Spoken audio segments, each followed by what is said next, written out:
6/8 time signature. What does that even mean? I have no idea. No clue. What does it mean? What does it mean? Get out of my head. Actually, I lied. I do know what it means. So the majority of all modern Western music is in 4/4 time. So it's going to be like 1, 2, 3, 4. 1, 2, 3, 4. 1, 2. And that's a very familiar rhythm for most people because that's like all of the music you hear ever is in 4/4. When it comes to time signatures, the top number is how many beats are in a bar. The bottom number is what type of note those are going to be. If it's a 4, they're going to be quarter notes. If it's an 8, they're going to be eighth notes. If it's a 16, they're going to be 16th notes, and so on and so on and so forth. But all that technical mumbo jumbo and hullabaloo aside, how would you even count/feel 6/8 time? I'm going to make a video in the future about time signatures, but basically the way you count 6/8 is like 1, 2, 3, 4, 5, 6. 1, 2, 3, 4, 5, 6. Just like 3/4 time, it has more of a waltz feel to it than just the straightforward 1, 2, 3, 4 kind of thing. Instead of making you go like this, it kind of more makes you go like this. Anyways, today we're going to make a beat using 6/8 time. Before we start making this beat though, I'm sure the question that you have is why? Why even make a beat in 6/8 time? So lately I have been listening to an ungodly amount of Radiohead, and I've really never messed around with any other time signature other than 4/4. If you know Radiohead, you know that it's a whole rabbit hole of other time signatures and key changes and crazy musical stuff. But I've really found that I gravitate a lot towards 6/8 time. Subterranean, Homesick Alien, and Nude are both in 6/8 time, and I love those songs so much. And as I was thinking about it for this video, I realized that Sparks by Coldplay, which is one of my favorite Coldplay songs, is also in 6/8 time. So I figured if I'm going to start dabbling in time signatures outside of 4/4 time, 6/8 is probably a good place to start. And another place that's always good to start is drums.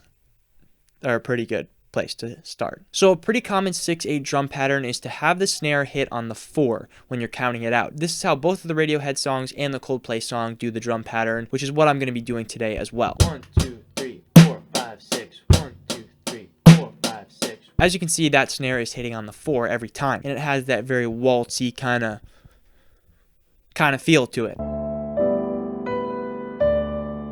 So I have these two little small diaphragm condenser microphones recording in stereo out in front of the kit. As you can see here, they're pretty much perpendicular. They form a 90-degree angle. I like this particular method of stereo recording because if you want to mix this down to mono, you won't have any phasing issues. If you have the mic spread further apart, or if you even have them kind of like this, and you try to mix it down to mono, you're going to have some phasing issues. This method is just really nice and easy, and you get a pretty good stereo sound.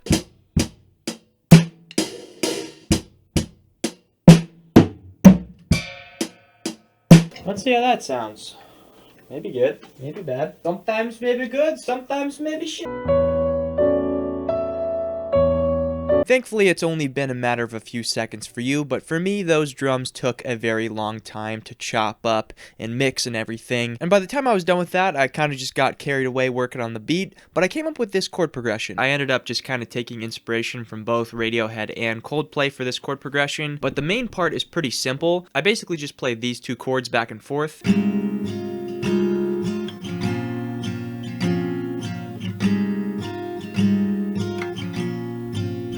This first chord is very much a Radiohead type thing. Just a really nice, I think, F sus chord shape kind of thing. And then I go to this chord shape, which has a super cool kind of mysterious feel to it. This is essentially the Police chord, you know, like this kind of thing. Except for I'm playing with the E string open, and then I'm just playing the bottom 3 strings open as well, so it gets this kind of sound. So yeah, just a nice mysterious 2 chords that I'm using there. And then I also have a little bridge section where the chords go like this.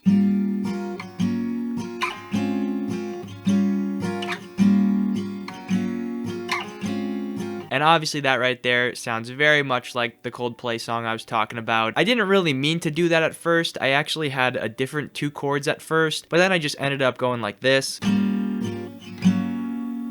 Which is like literally the Coldplay song. So that's the chords basically. But now I'm gonna put some bass guitar over this thing.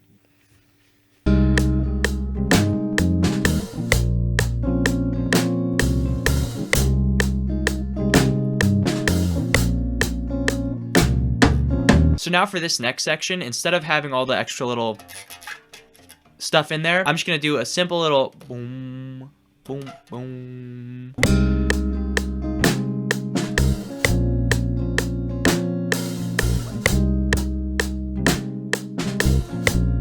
now the bridge section, different chords, so we obviously need a different bass line here too.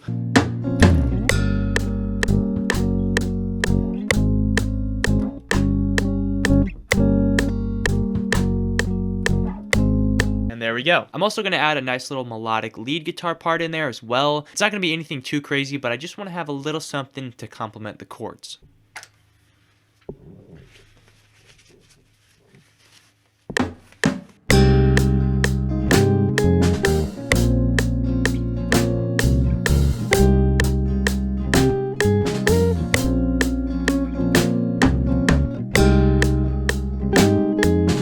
Also just going to get 2 layers of this. Just some strum action, because I want that main part to be just really big and full when the drums first come in.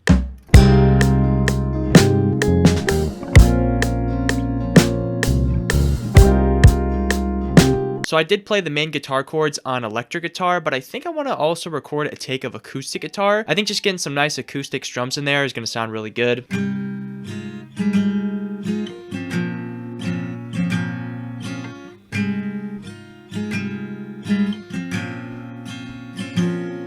Of course, we gotta have shaker.